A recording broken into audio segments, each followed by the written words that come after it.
25 News anchor Joe Gum spoke with a true crime reporter about a new podcast that explains how a Central Texas serial killer was finally brought to justice.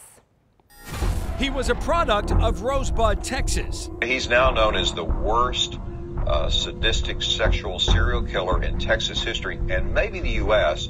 And most people have never heard of him. And thanks to a new True Crime Reporter podcast by multiple award-winning investigative reporter Robert Riggs, we now get to hear the backstory of criminal cases like Kenneth Allen McDuff, better known as the Broomstick Killer. I opened up my reporter's notebooks. My law enforcement sources opened up their confidential case files, and we sat down to talk, and you can hear a journey into darkness. That journey into McDuff's darkness included former U.S. Marshal and current McLennan County Sheriff Parnell McNamara, featured in the McDuff podcast. Most all of his victims were, for whatever reason, brunette, and they were small females that he could easily manhandle. Some of them he would be able to pick them up by the throat, get their feet off the ground where they couldn't fight him. McDuff's original murders of 3 teenagers took place in the 60s. He was sentenced to death row, got off of death row, and eventually walked out of prison a free man in 1989, thanks in large part to a corrupt Texas parole board. Because of the work by Riggs and law enforcement officials, the criminal justice system in the state of Texas changed.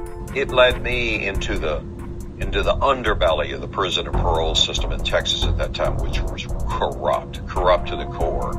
And there were allegations that inmates, including McDuff, were paying bribes to get out of prison.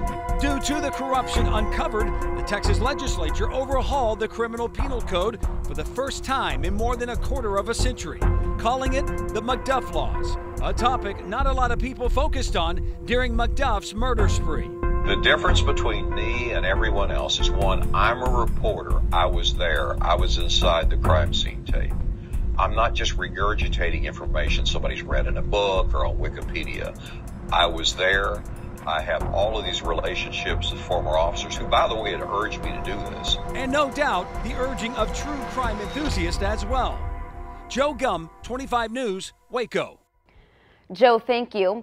Several of McDuff's victims were actually from the Waco area, including Melissa Ann Northrup, a mother of 2 with a third on the way. Again, it's called the True Crime Reporter podcast with Robert Riggs.